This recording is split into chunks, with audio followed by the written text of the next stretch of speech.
জয়গুরু। আমার এই অনুকূল কথা চ্যানেলে আপনাদের সবাইকে স্বাগত। প্রথমেই একটা মজার কথা আপনাদের বলতে চাই। এই আজকেই আমার এক অত্যন্ত শুভানুধ্যায়ী ভালো মানুষ, তাকে বলছিলাম যে আমি ভিডিও করব এই কথাটার উপরে। কথাটা আপনারা জানেন যে সত্যানুসরণের আজকে অন্তত এই অদৃষ্ট চ্যাপ্টারের একেবারে আলটিমেট অংশ, একটি মাত্র লাইন যেটা ঠাকুর লিখেছেন, সেটি হচ্ছে, তোমার তুমি গেলেই অদৃষ্ট ফুরলো, দর্শনও নেই, অদৃষ্টও নেই।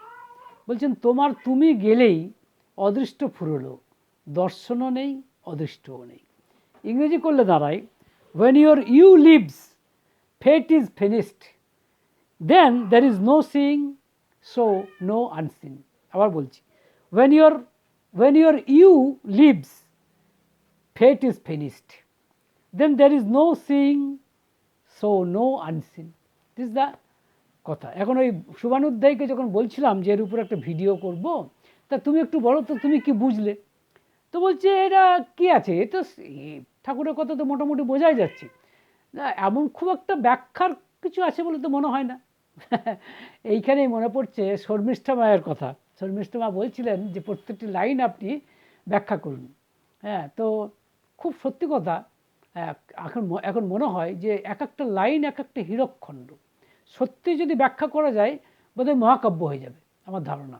তবে এটা ঠিক, কোথাও আমি বারবার বলতে চাই যে যখনই আমি এগুলো ব্যাখ্যা করার চেষ্টা করেছি, গীতার কথাগুলো বারবার ঘুরে ফিরে এসেছে। যে জন্য আমার বারবার মনে হয়েছে যে এই সত্যানুসরণ আমি মনে করি যে একটা নবগীতা, সেটাই যেন আমার কাছে আবার আরও বেশি করে প্রত্যক্ষ হয়েছে বলে আমার মনে হয়েছে। তো যাই হোক, যেটা ঠাকুর বলছেন, তোমার তুমি গেলেই, তুমিটাকে, যেমন আমি যদি বলি হু এম আই, আমিটাকে, এই আমিকে নিয়েই তো যত গণ্ডগোল। ডেফিনেটলি আমি মানে এই কাঁচা আমি। রামকৃষ্ণদেব যাকে বলেছেন কাঁচা আমি আর পাকা আমি, এই আমি মানে কাঁচা আমি, অর্থাৎ অহংকার। অহংকার মানে বিভুরাত্মা যে আমি, সেই আমিটা যে মুহূর্তে গেলে, এবার লক্ষ্য করে দেখবেন আপনার, আমি যে এই অদৃষ্ট চ্যাপ্টারে পরপর ভিডিওগুলো করছি, লক্ষ্য করে দেখবেন অদৃষ্টের সাথে অহংকারের একটা ডাইরেক্ট লিঙ্কেজ রয়েছে। এটা কিন্তু আপনারা আশা করি বুঝে গেছেন। তাহলে দেখুন, এই অদৃষ্টের পিছনেও রয়েছে প্রবৃত্তির অভিভূতি, অবসেশন অফ কমপ্লেক্স। এটা আমরা বুঝতে পারি না। তাই ঠাকুর শেষ কথা উপসংহার পর্বে বলতে পারেন, ঠাকুরে যেন বলছেন যে তোমার তুমি গেরোলেই মানে ফুরলেই, তোমার তুমি ফুরলেই অদৃষ্টও নেই, দর্শনও নেই। সত্যিই তাই। এখন আমি যদি চলে যাই তাহলে তো সব শেষ, কিন্তু যাচ্ছে না তো। সমস্যা হচ্ছে এটাকে কিছুতেই সরাতে পারছি না। অহংকারকে সরানো খুব কঠিন, অহমিকাকে। আর এমন অনেকগুলো মানুষ আমি দেখেছি যারা তথাকথিত কামনা বাসনাও তাদের কমে গেছে, লোভটাও কমে গেছে, কিন্তু অহংকারকে ত্যাগ করতে পারছে না। এই অহংকার কিন্তু অত্যন্ত সূক্ষ্ম জাতীয় হতে পারে। অনেকের বিদ্যার অহংকার, জানার অহংকার, কত রকমের যে অহমিকা হয় চিন্তা করা যায়। Very difficult to give up this vice, I would like to say. এটা একটা ভাইস। এই পাপ থেকে মুক্ত হওয়া ভারী মুশকিল। আর এই পাপ থেকে যে মুক্ত হতে পেরেছে তার অদৃষ্ট বলে কিছু নেই। Everything is seen to him, nothing is unseen. এটা বুঝে নিতে হবে। তার অদৃষ্টই নেই, ফেট ইজ ফিনিশড, মানে ভবিষ্যৎ অদৃষ্ট শেষ হয়ে গেছে, সব কিছু তার দৃষ্ট, everything is seen to him. তো এখন কিন্তু পারছি না আমরা। পারছি না কেন? এইখানেই প্রশ্ন আসছে, অহংকারকে কি করে আমরা, মানে এই অহংকারের হাত থেকে কি করে মুক্তি পাবো? ওই রামকৃষ্ণ বলছেন না যে এই যেন অসত্যের ফেগরির মতো, কিছুতেই যেতে চাই না, কেটে দিলে আবার হচ্ছে। তাই তিনি রামকৃষ্ণদেব বলছেন থাকসালা দাস হয়ে, যেন ঈশ্বরের দাস হয়ে থাকতে বলছে। ঠাকুর অনুকূলচন্দ্র একই কথা বলেছেন সত্যানুসরণের অন্যত্র, যে দেহ থাকতে অহং যায় না বলছেন, আর ভাব থাকতেও অহং যায় না। তাই অহংকে যে যত বেশি আদর্শের উপর দিয়ে প্যাসিভ করে রাখতে পারে, সেই তত নিরহংকার। অর্থাৎ কীরকম, আমার একটা অহংকার হচ্ছে, ধরুন আমি আপনাদের সামনে কথা বলছি, আপনারা অনেকেই বলছেন বাহ উনি বেশ ভালো বলেন তো, জ্ঞানগম্যও আছে। এইটা শুনে আমার মধ্যে একটা অহংকার আসছে, এবং আমাকে অনেকেই কমেন্ট করেন, খুব ভালো ভালো কমেন্ট করেন। হ্যাঁ, তো এখন সেটা খারাপ নয় ডেফিনেটলি, কিন্তু আমার যদি অহংকার চলে আসে, কেন আসছে? তার মানে কাঁচা আমিকে আমি এখনও তাড়াতে পারছি না। আমি ভাবছি বাহ ভালো তো, আমি এই ধরনের কথা বলছি, কিন্তু যদি এটা কমাবো কী করে? এমনিতে কমানো কিছুতেই যাবে না, কিন্তু কমানোর উপায় বলছেন ঠাকুর, যদি এরকম ভাবো যে এতে তো আমার কোনো ক্রেডিট নেই, এই এই লোকে যদি সুনাম করে থাকে তো ভালো, ঠাকুর খুশি হচ্ছেন, এইটা ভেবে অহংকার অনেকটা যায়, থাক সালা দাস হয়ে, তার দাস হয়ে, এরকম করতে পারলে খুব ভালো হয় আর কি। কিন্তু কারণ আমি কে, আমি তো কেউ নই, আমি তো ঠাকুরের একজন, বলতে পারেন কি বলবো, মানে সে বলে না পিয়ন যেমন পত্রবাহক, সেরকম। এবং ভগবান শ্রীকৃষ্ণ কিন্তু অর্জুনকে এই কথাই বলছেন যে তুমি নিমিত্ত মাত্র হও। ভগবান শ্রীকৃষ্ণ এটা বলেছেন, আপনারা জানেন, এটা 11 অধ্যায় 23 নম্বর শ্লোকে ভগবান শ্রীকৃষ্ণ বলছেন, তস্মাত্তম উত্তিষ্ঠ যশো লভস্য জিত্বা শত্রুন ভুঙ্কস্য রাজ্যম সমৃদ্ধম ময়া এব এতে নিহতা পূর্বম নিমিত্রমাত্রম ভব সব্যসাচিন। আবার বলছেন তস্মাত্তম উত্তিষ্ঠ যশো লভস্য জিত্বা শত্রুন ভুঙ্কস্য রাজ্যম সমৃদ্ধম ময়া এব এতে নিহতা পূর্বম এব নিমিত্রমাত্রম ভব সব্যসাচিন। এর মানেটা কি? therefore তুমি ওঠো, therefore you rise up and gain fame, যশ লাভ করো, gain fame and defeating the enemies, যে এই শত্রুকে মারো, আমি যাদেরকে নাকি আমি আগে মেরে ফেলেছি, এবং defeating the enemies enjoy this prosperous kingdom, এই সমৃদ্ধ রাজ্যকে ভোগ করো। তারপরে কি বলছেন, they have been verily killed by me, they have been মানে এই শত্রুটাদেরকে আমি মেরে দিয়েছি, তো চিন্তা করো না, হ্যাঁ, মি ইভেন আর্লিয়ার, আগে থেকে আমি মেরে দিয়েছি, but then be you merely an instrument, তুমি একজন নিমিত্ত মাত্র হও, অর্থাৎ তুমি যন্ত্র হও, তিনি যন্ত্রী আর আমি যন্ত্র, এই রিলেশনশিপ হোক, তাহলে কিন্তু অহংকারটা অনেকখানি চলে যাবে। এটাই ভগবান শ্রীকৃষ্ণের কথা, ঠাকুর অনুকূলচন্দ্র একই কথা বলছেন, সেম থিং বলছেন, যে আদর্শের উপর দিয়ে যে যত প্যাসিভ হয়ে থাকতে পারে সেই তত নিরহংকার। কারণ দেহ থাকতে অহংকার যাবে না, মুশকিলটা হচ্ছে আমি যে দেহ ধারণ করেছি অহংকার থাকবেই, দেহ থাকতে অহংকার যাবে না, আর ভাব থাকতে অহংকার যাবে না, এই সমস্যা হচ্ছে এইখানেই। সুতরাং উপায় হচ্ছে এইটাই, যে নিমিত্ত মাত্র হও, হ্যাঁ, যে আমি যেন যন্ত্রী হই, আর বেশি কিছু নয়। এই যে আপনাদেরকে আমি সব ব্যাখ্যা করছি, কথা বলছি, আমি যেন যন্ত্রী হতে পারি, যন্ত্র হতে পারি তার, তাহলেই যথেষ্ট, আমাকে পাকামি করার কিছু দরকার নেই, তিনি বুঝে নেবেন। এখন সমস্যা হচ্ছে পারছি না তো, কারণ আমরা মায়ার দ্বারা মোহগ্রস্ত হচ্ছি। এখন মায়াটা তো তিনিই সৃষ্টি করেছেন, আপনি যেমন কোথায়, মায়াটাও কিন্তু তারই সৃষ্টি, মনে রাখবেন। যে জন্য ভগবান শ্রীকৃষ্ণ এখানেও আমরা লক্ষ্য করে দেখছি 7ম অধ্যায় 14 নম্বর শ্লোক, পসিবল ইয়েস, যেখানে ভগবান শ্রীকৃষ্ণ বলছেন, দৈবী হেষা গুণময়ী মম মায়া দুরত্যয়া মামেব যে প্রপদ্যন্তে মায়ামেতাম তরন্তিতে। এর অর্থ হচ্ছে এটাই, যে এই মায়াকে ক্রস করা, অতিক্রম করে এত সহজ নয়। এই যে ত্রিগুণযুক্ত আর কি, হ্যাঁ, এই যে মায়া, এটাকে ক্রস করা এত সহজ নয়, অর্থাৎ তোমার অহংকার আসবেই, কিন্তু যে আমাকে আশ্রয় করেছে সে কিন্তু মায়ার ওপরে চলে যায়। এটাও ভগবান শ্রীকৃষ্ণ খুব জোরালোভাবে বলছেন। তাই কি বলছেন, this divine maya of mind which is constituted by gunas, that is attributes, 3 attributes you can say, is very difficult to cross over. But then that person who has taken refuge in me, he can cross over the divine Maya very easily. সে কিন্তু সহজেই cross করে যাবে, যে আমাকে আশ্রয় করেছে। তাই সব কিছু তাকে মাথায় করে নিয়ে যদি চলি, তাহলে আমার ভয় নেই। আমি যদি এরকমভাবে আপনাদের সামনে বলতে আসি যে আমি ঠাকুরের যন্ত্র হয়ে এসেছি, আমি যেন মাইকের চোং, তার বেশি কিছু নয়, যে গান হচ্ছে, কথা হচ্ছে, সেই তিনি বলছেন, তিনি কথা বলছেন, আমি চোঙের কাজ করছি, হ্যাঁ, সেরকমটা ভাবতে পারলে তাহলে আর ভয় নেই। তাহলে মায়াকে ক্রস করাটাও নাথিং আনইউজুয়াল। এটাই ভগবান শ্রীকৃষ্ণ এটা আমাদের সামনে কিন্তু বলতে চাইছেন।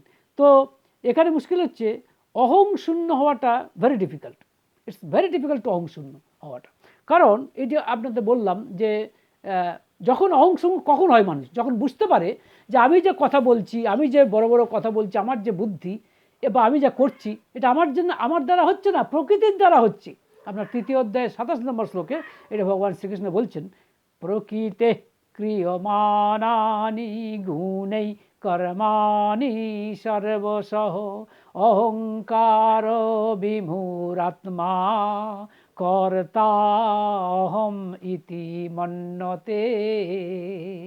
এর অর্থ হচ্ছে while the actions are being done, or you can say are being done in every way by the qualities of the nature, মানে নেচারের বা গুণাস of or attributes of nature, কিন্তু one who is destined, you can say, or who is deluded by egotism, he thinks that he is the doer, or you can say I am the doer। মানে কি বলছেন, যা কিছু কাজ হচ্ছে সব প্রকৃতি করছে, every action is being done by the gunas of nature, কিন্তু আমি যেহেতু অহংকার যুক্ত, since I am deluded by egotism, I think that I am the doer, আমিই করছি, আমি বড় বড় কথা বলছি, আমি বড় বড় বুদ্ধির কথা বলছি, আমি কত বুদ্ধিমান জানো, এই ধরনের কথা বলছি।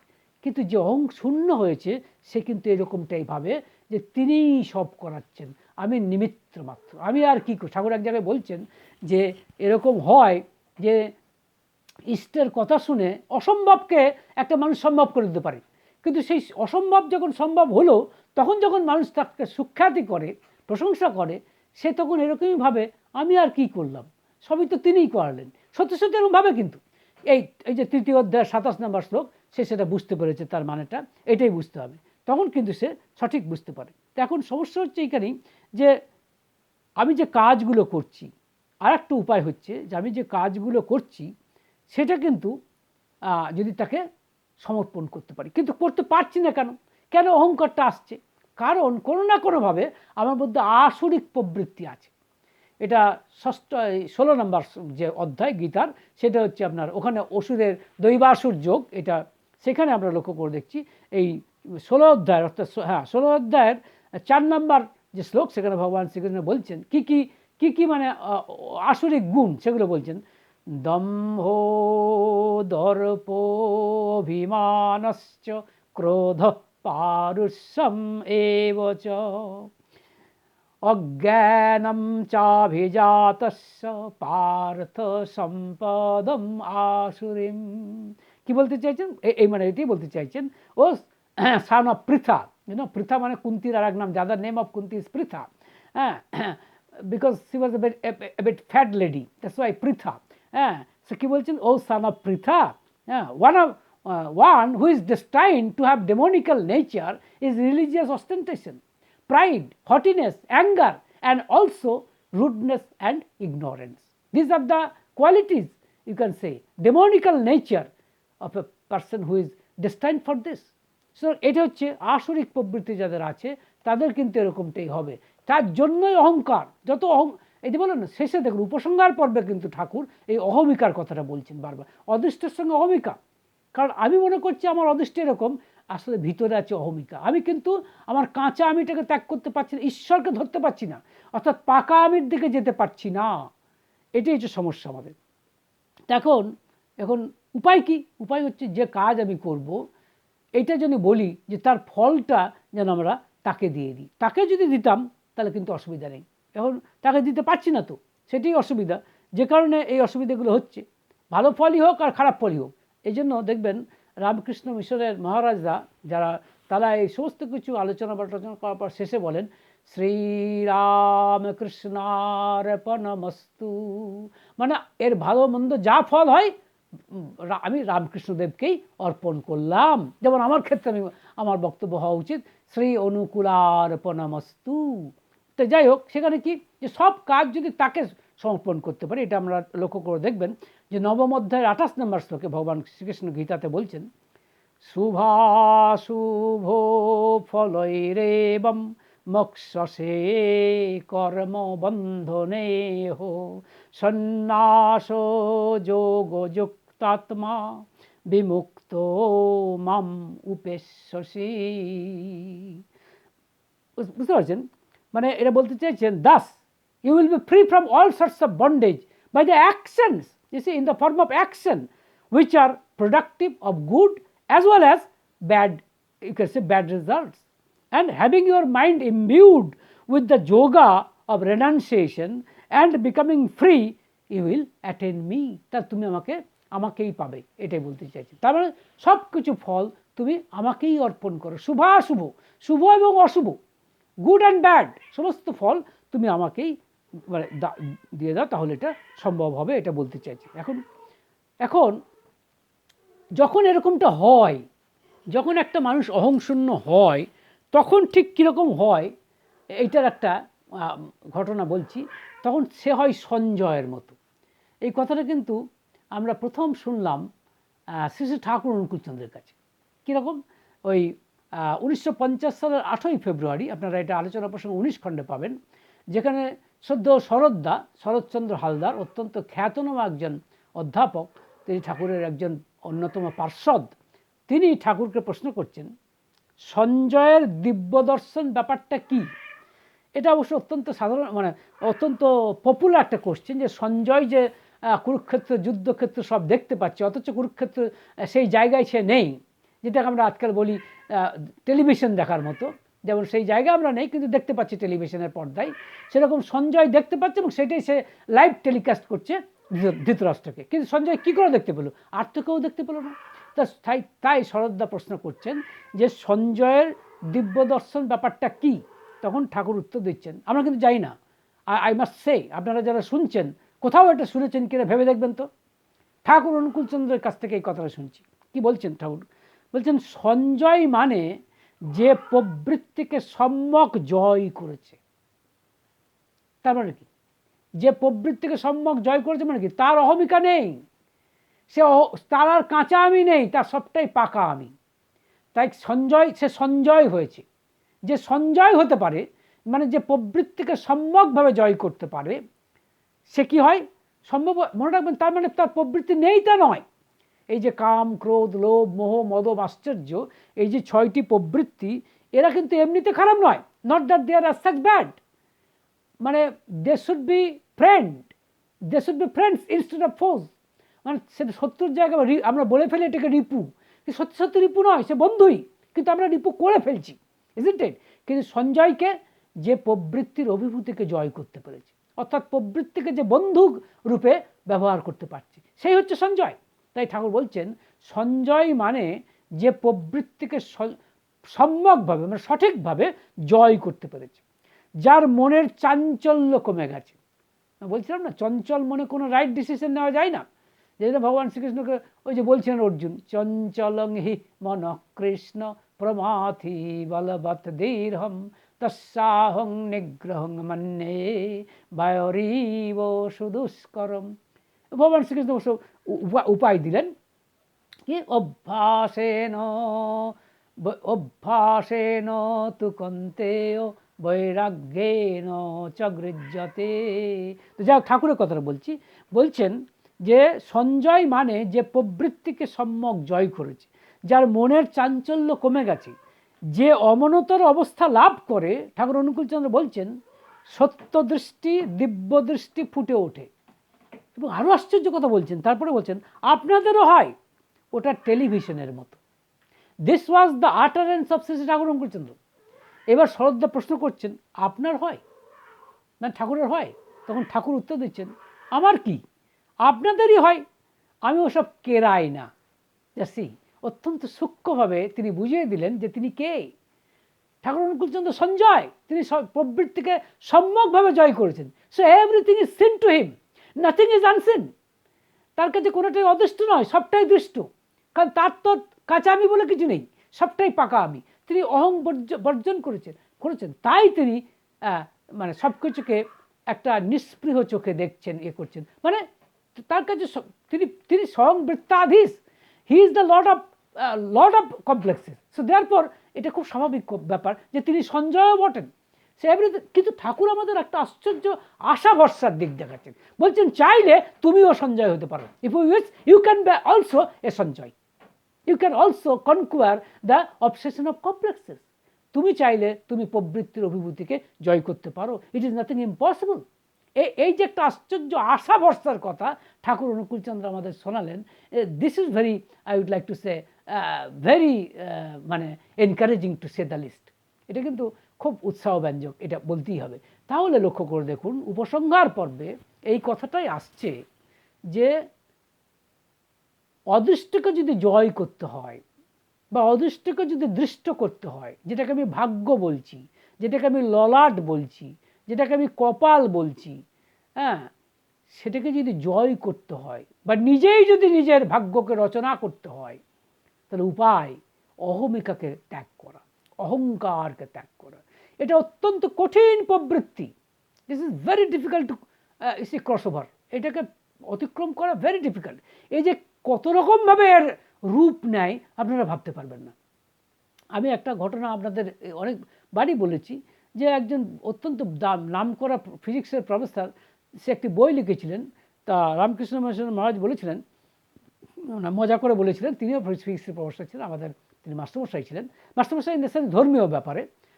তার কাছে আমি পড়িনি, কারণ আমি তো ফিজিক্সের নই। তো আমার সাবজেক্ট ছিল জুলজি, আর তিনি ছিলেন ফিজিক্সের প্রফেসর।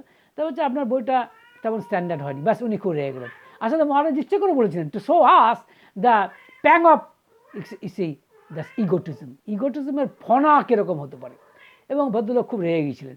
তারপরে অবশ্য ব্যাপারটা খুব ভালোভাবে মিটে গিয়েছিল। কিন্তু এখন অহংকার কতভাবে রূপ নিতে পারে আপনি ভাবতে পারবেন না, কতভাবে রূপ।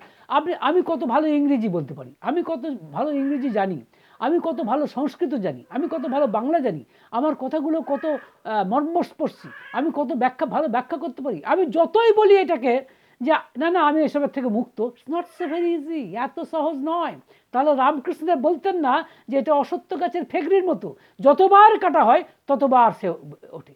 হ্যাঁ, সেই বলে না, সে মনে পড়ছে সেই নজরুল ইসলামের একটি কবিতার একটি অংশ, বলছেন যতবার বাঁধি ছেড়েছে শিকল, মেরে মেরে তারে করিনু বিকল, তবু যদি কথা শোনে সে পাগল। সত্যিই তাই। আমি বারবার চাইছি অহংকার থেকে বিমুক্ত হতে, কিন্তু পারছি না তো। বারবার বলছি তুমি অহংকার করো না, আমি নিজেকে বলছি, রাদার অটো সাজেশন, আমি নিজেকে নিজে সাজেশন দিচ্ছি যে তুমি অহংকার করো না, অহংকার পতনের মূল। তুমি অহংকার, তুমি কিসের অহংকার করছো? তুমি যা করছো সেটা তোমার ক্ষমতায় করছো না, প্রকৃতির একটা কোয়ালিটিতে করছো। You are just mere an instrument. তুমি একটা যন্ত্র মাত্র, তুমি বড়জোর সেই মাইকের চোং মাত্র। হ্যাঁ হ্যাঁ, ঠাকুর নিজে অবশ্য বহু জায়গায় বলেছেন এই কথা, যে মজা করে বলেছেন যে আমি শালা পরমপিতার চোঙের মতো, মানে আমার আর কিছু করেন না। এটাই বোধহয় বলেন যারা স্বয়ং পরমপিতা, তারা সম্ভবত এই কথাটাই বলেন। হ্যাঁ, কিন্তু এটাই প্রমাণ করে, এটা একটা প্রমাণ, this is definitely a proof that he is the supreme father himself. কারণ তিনি হচ্ছেন পরমপিতা, because he had no egotism হোয়াটসএভার।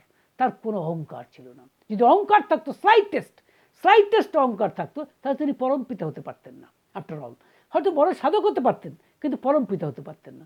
এ পরমপিতা, supreme father is he who has no egotism at all, absolutely free from egotism. As a matter of fact, the very existence of ego which he has created, তার নিজের ক্রিয়েশন, so definitely he is definitely above egotism. তো এইটাই হলো কথা। আমাদের উপসংহার পর্বে এটাই বক্তব্য যে আপনি হয়তো ভালো কিছু করতে জানেন, আপনি হয়তো ভালো বক্তৃতা করতে পারেন, আপনি হয়তো ভালো কথা বলতে পারেন, বা আপনি হয়তো ভালো, ধরুন আমি কথা বলছি, ভালো সাহিত্য রচনা করতে পারেন, বা আপনি হয়তো খুব ভালো ডাক্তার, খুব ভালো ওষুধ দিতে পারেন, রোগী সারাতে পারেন, বা আপনি হয়তো একজন ভালো ইঞ্জিনিয়ার, খুব ভালো একটা নির্মাণ করতে পারেন।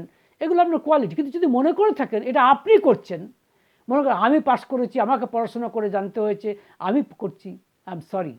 কারণ মনে রাখবেন আপনি কোথার থেকে পেয়েছেন, everything you get from the nature. কাজে নেচার হচ্ছে সব কিছুর ভান্ডার। It is the storehouse of everything, every intellect, everything. এটাকে একটা কথা বলা হয় হিরণ্যগর্ভ, মানে আধ্যাত্মিক জগতে, যে সেখানে এটাকে বলে সমষ্টি মন, হ্যাঁ, কালেকটিভ মাইন্ডস বলে এটাকে। যে আমি যা ভাবছি সেই ভাবনাটাও কিন্তু ওই হিরণ্যগর্ভ থেকে আসছে। Not that it is not something of my own, এটা আমার নিজের নয়। আই এম রাদার বরোয়িং, আমি এটাকে ধার নিচ্ছি from Hiranyagarbha. Same is the case with other capabilities also. অন্যান্য শক্তির বা ক্ষমতা বা সক্ষমতার ক্ষেত্রেও এটা একইভাবে